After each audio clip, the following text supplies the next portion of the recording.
just Harambe Stevenson. I mean, you know, maybe I like gargle. like, Yeah, if I put water Ramad in my mouth, there's some juice. WNBC. WN. WNBC. I totally forgot about that. We gotta focus. We gotta focus. Okay, well, WNBC. Human Torch was denied a bank loan.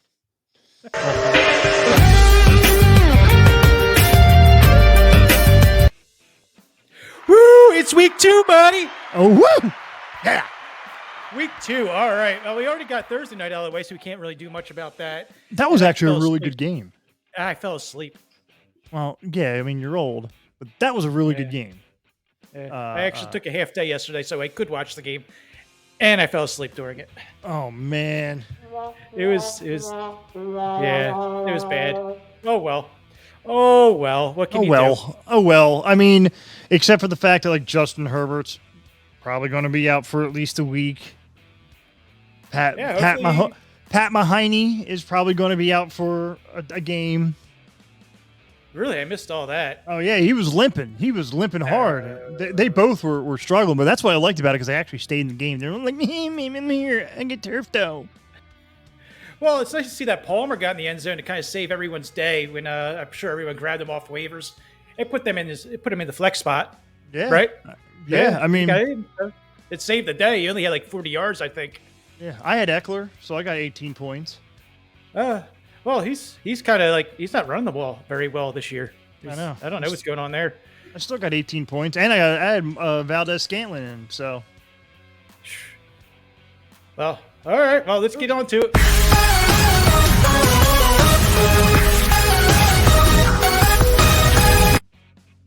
Well, we already kind of started news and notes, but anyway, let's go to the big thing of the week. This travesty. What? Did you see this? This is ridiculous. This is the Browns. This is the Browns mid logo. His name is Brownie, the elf. The dog pound's going to be sticking up the Brownie eye if the fans actually appreciate this. Like, if you're a Browns fan and you voted for this, you need shock therapy, and you probably got molested by your quarterback. Molested. Okay.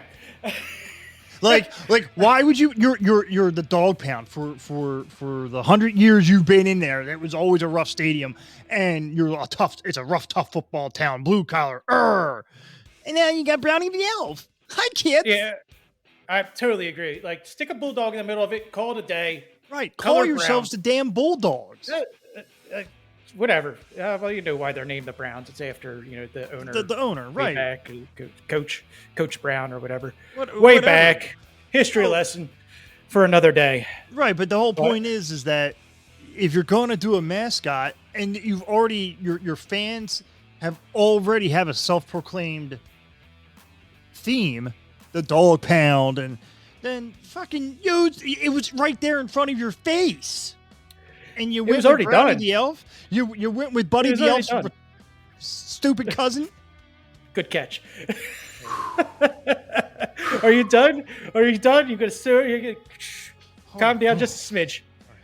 Let's not go that crazy about it. Stupid. It is stupid. I mean, for real. It is stupid. It is stupid. I gotta do it. I'm sorry. That's fine. That's just stupid. There we go. Now I'm done. All right, well, let's move right into our must starts.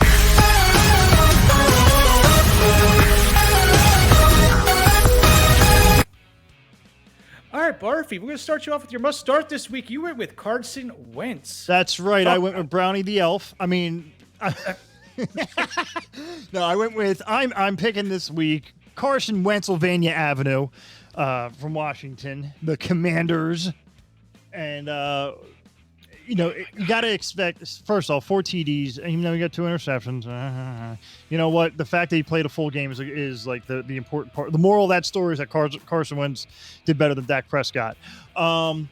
Expect a passing volume to stay up against the Lions, because it's the Lions. They're like the Jets, but a little bit better. expect them to step against the Lions pass defense that didn't look good, as its 53% completion rate allowed.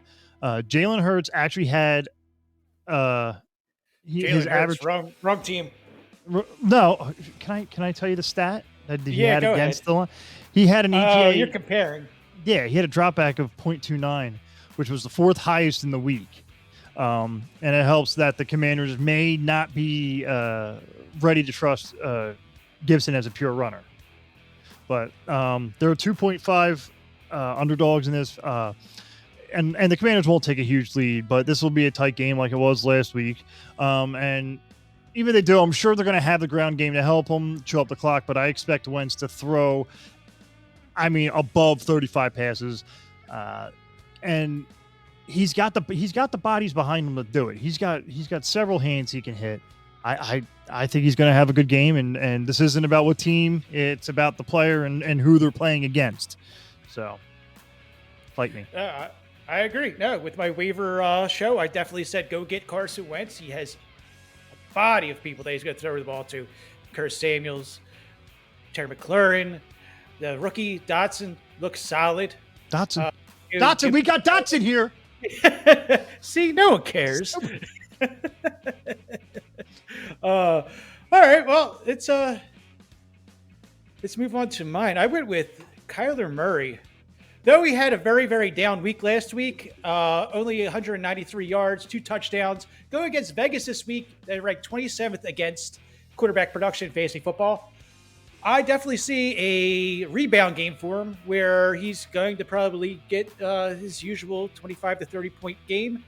Definitely be a must start for me.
he's got AJ Green that's gonna be in there, and was a Hollywood Brown. He's gonna be out there as well. So sorry, my bad, guys.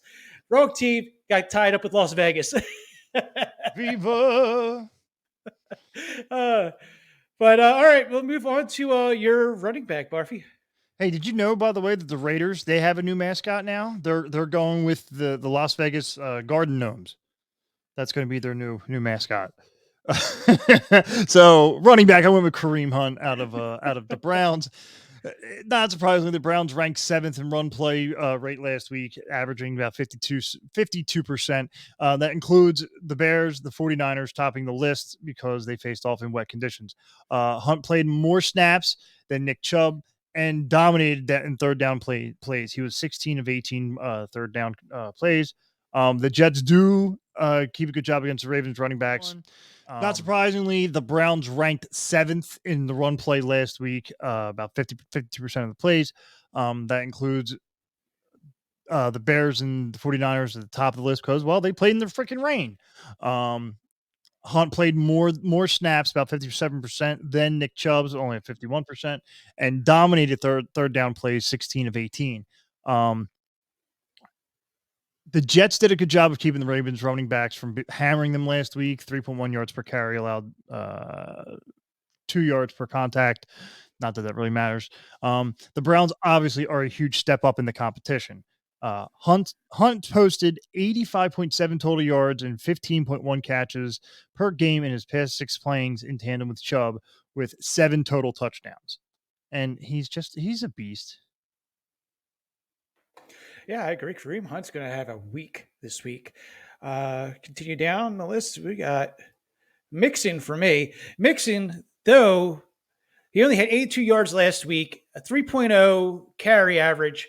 Not very good, not very efficient. They were playing for behind for most of the game because Joe Burrow put them in quite the hole, but ended with 7 receptions, 63 yards as well, with 18 points total. So definitely that comeback, they still tied, I think, right? Yeah. I think they still tied, but almost. No. They Pitt won by a field goal in overtime. Right. You're right. That's right. Wrong division. You're thinking of AFC South. Well, almost. Joe Burrow, don't throw so many interceptions this next week or this coming week. Told you he was going to be a bust. You were right. You did say he was going to bust. But Mixon going against Dallas this week. 14th against running back fantasy football average. It's only 1 week, so can't really base it off much. But no Dak Prescott. Team's already banged up. I really see Mixon coming in. His efficiency is going to climb, and you're going to see him probably over 20 points this week. Ooh, that's a nice high choice. I mean, yeah, Dallas has nobody. They have nobody. They have CeeDee Lamb. They have that's Elliott. Right. Elliott, he's like, I need more carries. I had 10 carries. Oh, I need more than that. Shut up. You couldn't, obviously. He was being efficient. You know what? You can't say too much about Zeke. He was running at over 5 yards a carry. They should have been feeding him the ball. They would have probably kept him in the game a little bit more than Dak. Dak was not having a game at all. He was not having a good time. He was not having a good time. Where the hell are we? Okay, we're off to you for a wide receiver must start. You went Gabe. Yes, I went Gabe Davis from Buffalo. Davis's season started off in a big way in week 1. He played 57 out of 58 snaps, averaged 16.1 air yards per target, and led the Bills with 33 routes ran. They'll try to put a negative spin on because he only saw 5 targets, but Josh Allen only threw 31 times the entire game. Plus, David saw the high value targets as he used downfield near the end zone where the points are, if you didn't know that. And that's where he thrives. There will be weeks with more targets. And what matters is he is the second option on a high powered offense led by an MVP favorite. This week, he faces the Titans, who allowed 4th most fantasy points to receivers last year and were just burned by Sterling Shepard. So start him. Like see if you can get him. You know what? He surprised me. He surprised me last week. I honestly had him as a guy that was overhyped in the offseason. People are saying, "Oh, he's going to have this massive year," and I was like, "He's still, second or third in it's Diggs. It's Diggs." Right. But I was wrong. There's enough balls going around that's going to feed everybody. Right. I was wrong. I mean, you saw him. He was nasty last week for when he was there when you needed him to be there. He was good. I was wrong. I was wrong about him. I passed him so many times. So I know I was wrong. Wow, so wrong. It's rare to hear you actually say that you were wrong. I'm sorry, I was wrong about Gabe Davis. I should have grabbed him. He was like, you didn't post about it, so you're good. You didn't get shit talkers on. Yeah, yes, that's right. I didn't say anything about him, so it's just me admitting to I was wrong about Gabe Davis. Oh man! But moving on, tell your wife to take that recording. So I'm sure you won't say that much. Write it down. I was wrong. But I went with Michael Pittman. Michael Pittman had a week last week. 9 receptions, 121 yards. Yes, a touchdown. Yes. He got in the end zone. Yes, he did, sir. He got in the end zone. Matty Ice is throwing the ball to Michael Pittman Jr. more so than I thought he would. He's being targeted left and right. He is the focal point of this passing game. Going against Jacksonville, who is absolute garbage. So 31st against wide receiver production. Though 1 week, it's still going to probably be the trend for the rest of the year because Jacksonville is garbage. So if you have Pittman, you start him. That's what you do. That's right, Johnny. Tell them what you won. You get to play the Jacksonville Jaguars, who are worth shit today. Be sure to put Michael Pittman Jr. in your lineup today. What's that P.O. Box number? P.O. Box 105, Walla Walla, Washington. Oh, that's just stupid. Moving on to you, my friend. It's a good day. It's a good day. Your must-start flex. Your must-start flex is Devonte Smith. Yes. You know what? I have my notes are not in the right space. But here we go. Devonte Smith. Look, I don't pick an Eagles player a lot. And guess what? He screwed the pooch. 0 for 6 last week.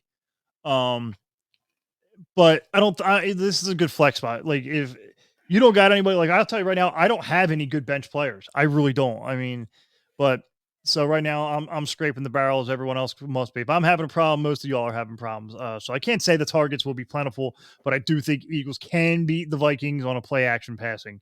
And specifically, I think Smith can catch 1 or 2 deep balls for the scores in a matchup with one of the highest point totals in the week. Smith is worth a shot over Julio Jones, Rashad Bateman, and Sterling Shepard. The Vikings pass defense wasn't as great as it looked. When wide receivers were specifically targeted in week 1, the Vikings allowed 12 of 16 passes completed, and that doesn't include the drop back, the horrible drop by Christian Watson. Vikings allowed a league average of 4.25 yards after catch per reception.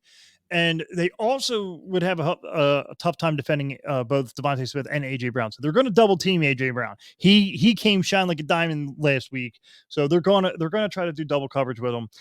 So you know what? Go for the other guy. The who? Devonte who? That's my reason. I know you literally looked at me today and was like, "Are you really putting Devonte Smith in here?" Hey, I was wrong about Gabe Davis. What's that? I was wrong about Gabe Davis. So. Man, you're just wrong all over the place. I don't know. I mean, and it's Philly, so you know what? Hopefully, you have 2 flex players.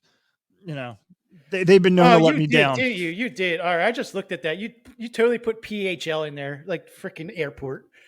Yeah, I did. Yeah, you did. All right. Okay. I'm back. All right. And he's back.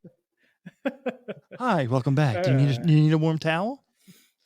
Thanks for trying. All right. So I wait for my flex. I went with Antonio Gibson. Yeah. I went with Antonio Gibson. I'm telling you, he's going against Detroit, still 27th against the run for running backs in fantasy football. 70 yards running, 1 touchdown, 3 receptions, 72 yards. He's good. He's for 16 and a half points. The guy is going to get the ball. He's got no competition in the backfield except for McKissick, who gets third down duty every once in a while. Gibson's still getting the ball out of the backfield for receptions. He's still getting the bulk of the carries. He's a guy that you can feel safe to start in your flex position this week going against Detroit. It's Detroit. Look at the game last week for Philadelphia. All three running backs and the quarterback got in the end zone for running. So Antonio Gibson's probably going to get a receiving touchdown and probably a rushing touchdown. I wouldn't be surprised to see any of that. You're going to start Antonio Gibson in your flex spot this week. Yes, that's right. I'll behave. All right, Barfy, you are...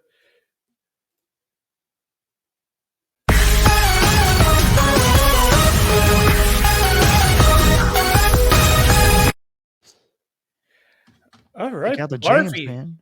Yeah, look at you with the Trey Lance. So you know what?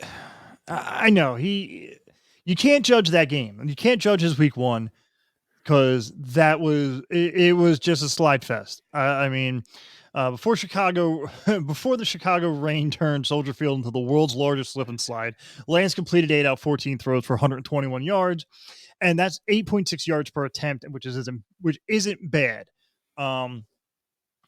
He also had a deep pass rate of 21.4% through 3 quarters, and again, that ain't bad, you know. And the Seahawks are coming off an emotionally charged Monday night win, which its defense played for 66 snaps.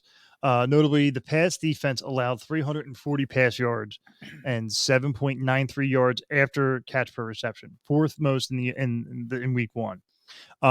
It only helps that the 49ers won't have Eli Mitchell rocking the backfield for a while, so there might be a chance for Lance to take off and run. He's averaged 58 rush yards in his 3 starts. I think Trey Lance is garbage. People that follow us on Facebook and whatnot, I've had words with probably all of you or whatever on the fantasy football pages and everything like that. Yeah, hi, I'm that guy. Trey Lance is garbage. I'm that big. Oh, we're gonna be that big. I know. You know what? I'm giving the guy a chance. I'm giving him a chance. I have him. And you know what? I have him in my bench, and I'm torn between him and Aaron Rodgers, which I can't believe I'm actually saying that, but I am. I'm actually torn after watching what Rodgers had. You know, I would have needed to take psychedelics just to finish that game last week. All right, so I'll give it to you. You know, Trey Lance, I think, because of his rushing ability alone, should be able to get enough points to salvage a week. I just think he's not a good quarterback. Well, not a good quarterback. I mean, and everyone can say it's only been 3 games for him to start. So he looked like garbage in the preseason too. So there's that as well. Hey, it's worth a shot. Like I said, I mean, yeah, there's not much out there. Like if you really think about it, there's not many decent quarterbacks that are sitting for your bench. Right. I see you're playing upside for his rushing ability. Right. And you're hoping Debo takes one of those, little, bubble screens the distance. I see that happening. Yeah, you're not going to have a breakout game. We're not talking. That's why it's a sleeper. I think he's going to get a good, 18 points. Again, he might be able to salvage a week if you have Dak Prescott or Justin Herbert, and you need someone to grab. He might be a good guy to grab, at least salvage a week until one of them comes back. All right, I'll give it to you. Streaming option. Okay. I'll do that. Okay. See, look, okay. I did homework. Okay. I did some homework. Okay. Streaming option. Streaming option. There's many options, but I prefer the streaming option. Okay. All right. Well, my redeemer this week was Matthew Stafford. Really? Yeah, I know. You don't think he's a one-trick pony? You know what? I kind of believe that he kind of focuses in on that wide receiver one a little bit too much. You saw that with Calvin Johnson. That's why he had over 2,000 yards the one season. Cooper Kupp, 2,000 yards last year. So yeah, he does focus in on one guy. I totally see that being a fact. I think McVay is going to really push him and say, you got to start looking at that second and third option a little bit longer. You can't just go, no, yes. boom, and right back to your first read and force it in there. I'm sorry. It's going to even out. He's not a guy that's going to throw this many interceptions. He is a guy who throws interceptions. Let's not be wrong. It's Matt Stafford. He does throw interceptions. He does take risks, but that's why he's one of the top tier quarterbacks in the league, because he can take those risks downfield and complete that pass. So 3 interceptions. I'll give him 1 this week with 3 touchdowns. He's going to flip the whole script. He's going to get 3 touchdowns, 1 INT this week, going against Atlanta, who's absolute garbage as well. Yeah, I say that redeeming Stafford this week. Yeah, I mean, just remember, you can take the Stafford out of Detroit, but you can't take the Detroit out of Stafford. It's not a chick from Gloucester now. Let's relax. Oh, That might not hit well. oh boy. Well, to be fair, Most people in Gloucester can't listen that long anyway. In Gloucester. Well, it could be worse. I could say Gloucester City. That's even worse. Yes. I mean, you say Gloucester. I mean, that can mean anywhere. There's Gloucester, Massachusetts. There's Gloucester City, New Jersey. There's Gloucester Township, New Jersey. There's probably 18 different Gloucesters all up and down the fucking East Coast. Down the East Coast, sorry. You're right. So let's just keep it at that. Let's keep it at that. Yeah, all right. We won't bang on it too hard this week. Yeah. Just like all right, you went with Heinz as your redeemer or sleeper. Yes, I did. Let me get all my notes back up here because there we go. Naeem Heinz. So Frank Reich and Matt Ryan were, men of their words, dialing up 2 design pass plays for Heinz, along with 4 more targets, including 2 in the red zone and 3 carries. After the Commanders sliced and diced Jaguars defense through short area targets to Antonio Gibson, J.D. McKissick, and Curtis Samuel, expect the Colts to try something similar with Heinz. Jacksonville allowed 92 yards to Gibson and McKissick on 10 receptions. So that's where I'm going with it. I feel the Commanders I feel Frank Reich has a better plan to go right to just chop right through Washington's defense. Okay, well, I guess I could go with you with that. I'm not a big Heinz supporter. I think he's one of those guys that have that monster week, and then everyone goes, oh, this is it. And then he doesn't do anything the following week, and then nothing the next week, and then has another big week, and then does nothing again for another 2 or 3 weeks. So hopefully he does it big this week, and you're right, which you usually are. Like, as crazy as that sounds. Hey man, I'm just reading, I read the stats, I read the information, and I go, this sounds logical. You're right. All right, I can see Heinz doing it. I could do it. Yeah. All right. And my sleeper redeemer is going to be Ramahad. How you say it? Ramadre Stevenson. Espiritu Santo, Sonam and Requiem. Madre Stevenson had a poo-poo week last week. He did not do well, but with the Montgomery injury, who's taking the bulk of the third down and receiving duties, is now out. So Stevenson slides back into that position, and he's going to also get his usual carries, and then he's going to uptick in receiving yards and receptions. So it's a win-win situation. He's someone that I'm looking at that'll have a much better week than last week and probably have a double-digit kind of day. Put him in your flex if you need to. Injuries are happening really already, rampant. Dude. But definitely, yes, it's crazy how many injuries we have so far. It's killing me. It's killing me, man. But they're going against Pittsburgh, who's decent. They're decent, but I think New England's game plan, they're going to check down a lot. Mac Jones likes checking down. So it's going to be a check down fest. Ramadre Stevenson. Yes. Ramadre. Why are you emphasizing the H? Because there's a fucking H in there. Ramadre. Eventually we'll get it. That's kind of like Tua Tegla Google. Yeah, exactly. Yeah, whatever his name was. Yeah, eventually. Yeah, I mean, just Harambe Stevenson. I mean, maybe I like Gargle. Yeah. If I put water in my mouth, there's some juice. WNBC. WNBC.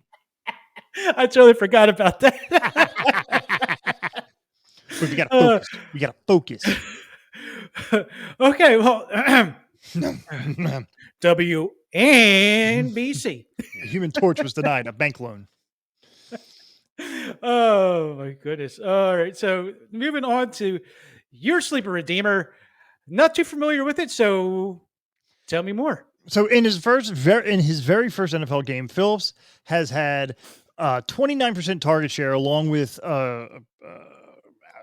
I would say this is actually a great number, preposterous 43% target rate when he was on the field, 9 targets over 21 routes.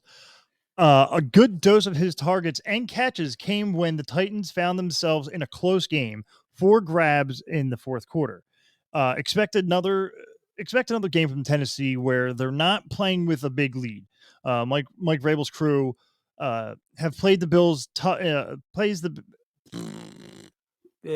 Mike Vrabel's crew have played the Bills tough in each of the past 4 seasons, with only one game being decided by more than one score, and it was the Titans. And it was under the weird COVID-related circumstances. So anyway, it's the time of the game script that should definitely help Ryan Tannehill's new favorite receiver. That was a tongue twister. Say that again. Mike Vrabel. Blah, blah, blah, blah. Yeah, Mike Vrabel's crew have played the Bills tough in each of the past 4 seasons. Out of 4 games, only one was decided by more than one score, and that was during COVID, which, COVID. That's such a long time ago. It feels like a long time ago, but it was does. 2 years ago. And they finally made it like the flu 2 months ago. So yeah, I know. That's what I was saying the whole damn freaking time. Even said to the guy who I can't talk about that. So right, no, but the whole point was that now it's like I have COVID. Cool, I'll see you at work on Monday. We're gonna get spiked for COVID misinformation. Anyway, I went with Allen Robinson for my redeemer this week. He had a poo-poo week last week as well.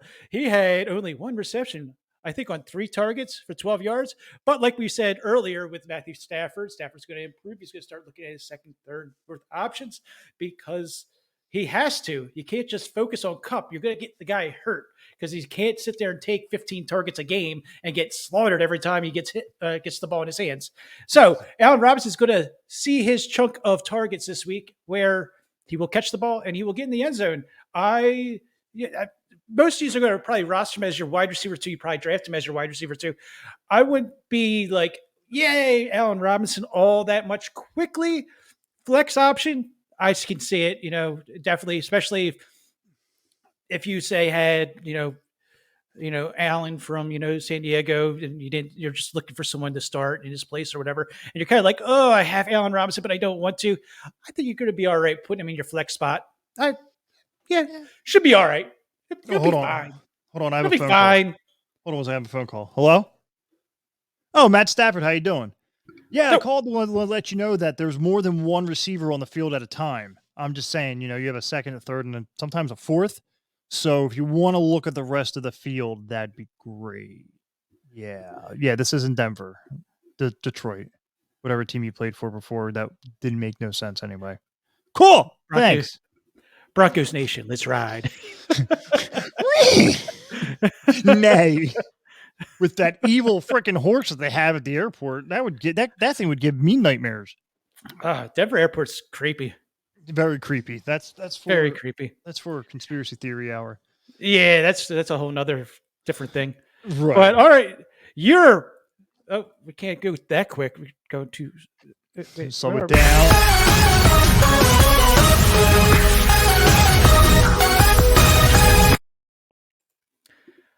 Our busts of the week.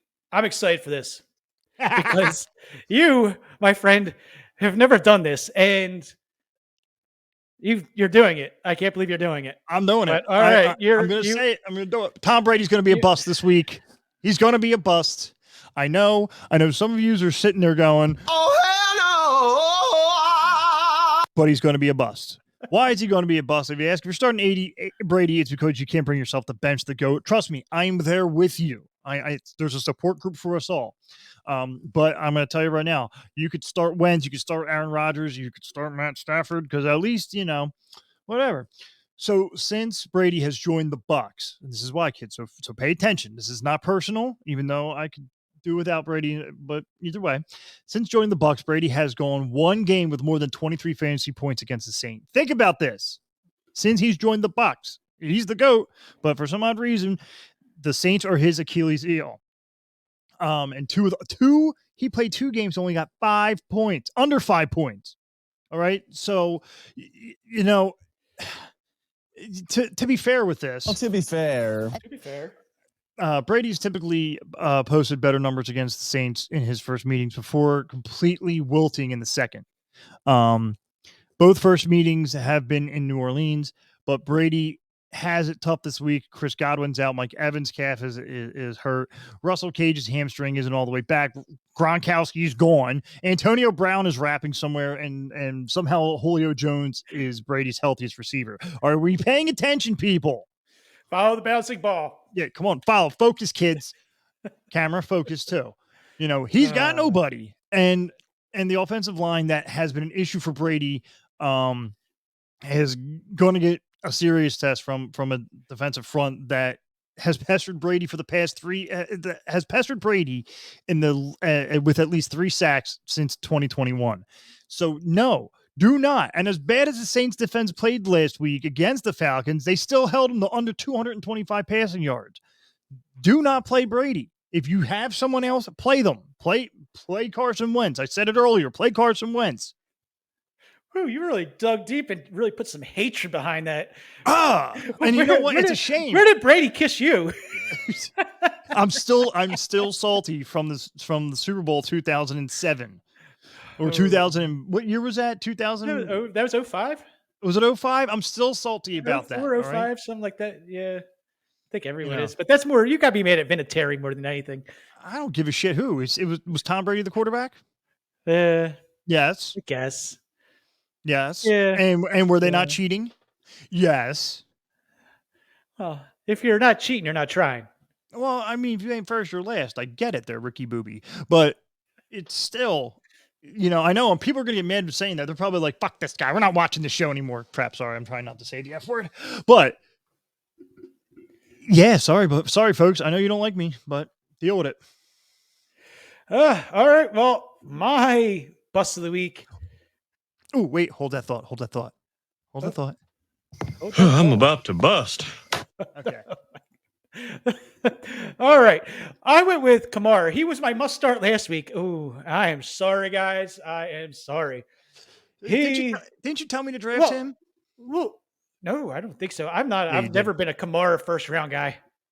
Never been a Kamara first round draft pick kind of guy. I think I got him in the fourth. He's had some monster years, but I've always bypassed him. I was like, nah. Oh, but anyway, Kamara only had 39 yards rushing, 3 receptions, 7 yards. Not a good day. Not a good day at all. What came out of it, come to find out, Kamara was having a rib issue. I didn't see that on any of the injury reports to say anything that could slow him down just a little bit. But he has an injury rib thingy going on where it's stopping him from running the ball productively. So Mark Ingram gets the bulk of the carries. He comes in probably for third down duty. Maybe gets a couple receptions. He's going to get a couple carries, but he's not going to get that RB1 production you're expecting out of him. We might not get it this year. And that's the sad thing. That's the sad truth.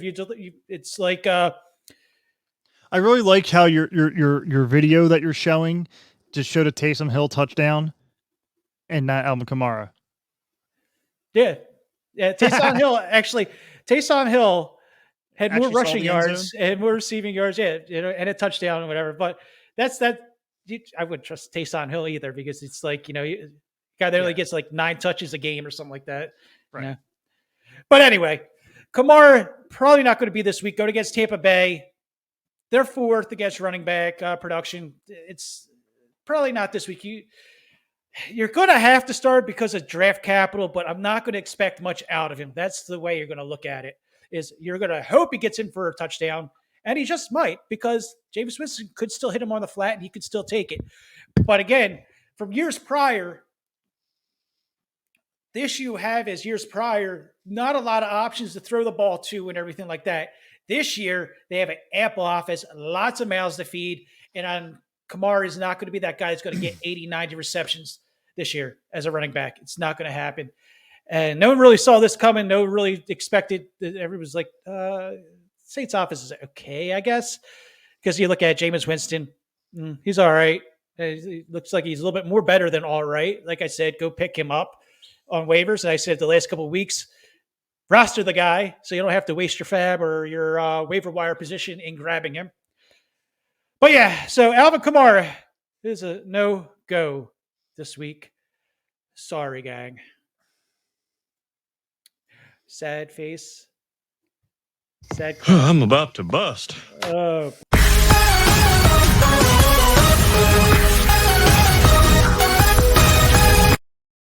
All right, how we like to wrap up our each week is with the bet of the week. The bet of the week. So, what a shock. I said Tom Brady's going to be a bust. So why not go with New Orleans getting 3 points? I feel that this is the best. This is the way, as the Mandalorians say it. This is the way. Because Tom Brady ain't going to do squat. It's still going to be a close game. Like, he might pull a rabbit out of his butt, but we don't know. But I'm going to say, take this bet, New Orleans +3. I could see it. Sure. I mean, they might. It could come down to a one, field goal game, and guess what? You still make your money. All right, so there's a bunch of games that have like 10 points, and all. So this week I'm going with Houston that are getting 10 points against Denver and over of 46. So the bet is Houston +10 under 46 points. I think I'm going to put $100 on this, and I'm just going to say that's a win, no doubt. I think Houston's defense keeps Denver within range the whole game, like they did with the Colts. And it's definitely going to be a low-scoring game, so it stays under 46.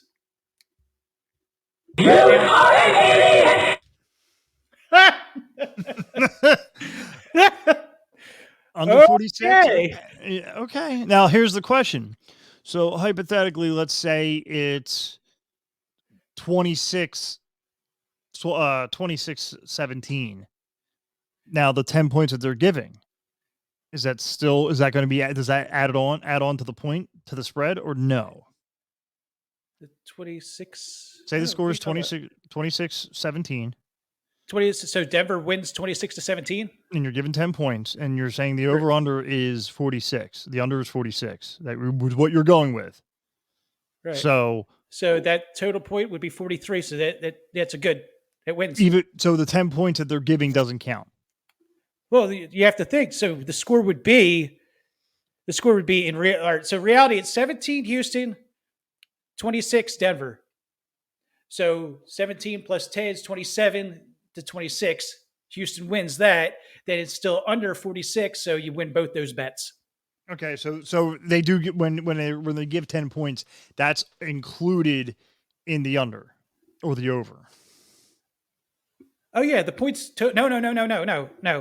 That's what I'm asking. Oh, that's what you're asking. No, it's not. No, that's not included. Right. So no matter what, it could be 27-17, and you're not going to add the 10 points on to make it 27-27. No, that put doesn't you over the 46. That doesn't affect the over under. Nope. For all those out there that don't know that, now we know. I don't gamble. The more you know. The more you know. No, so I don't gamble. I read this and I take my bets because, well, I don't gamble. If I'm going to gamble, I gamble with things of priority, like my beard. I would put my beard on the line for something, not my money, because this will grow back. Pain in the ass making money nowadays. All right, so our link tree, like we, last couple of weeks or whatever, go to that, give that a little click. It'll be in the description down below. And it'll have all the links to all the socials, the Facebooks, the YouTube channels, all of it, Barfy Bass Brigade. Benchwarmer Nation. Everything is under there. Go ahead, give it a click, and Barfy. Do not forget to check out the Discord. So if you're watching this after the it's released and it's not live, and you're home, you're watching it, it's Sunday morning, and since this is coming out earlier than Sunday, and you have a question, go to the Discord, go to the link tree, subscribe to it, go to the Discord channel. You have both Barfy and the Bastard Brigade when you want to talk smack with us, and go to inside that is another Discord for Benchwarmer Nations. You got a question, you can ask us. We don't sleep well. One of us is up in a 24-hour span. One of us is up at all times. You'll have an answer within 30 minutes, no doubt. Exactly. Unless, like tonight for me, I'm going to be going to a concert, so I'm not even looking at my phone. Because I don't look at my phone during concerts. Except unless I'm putting on a little live feed. Well, thank you, everybody, for checking us out today. Thank you for watching.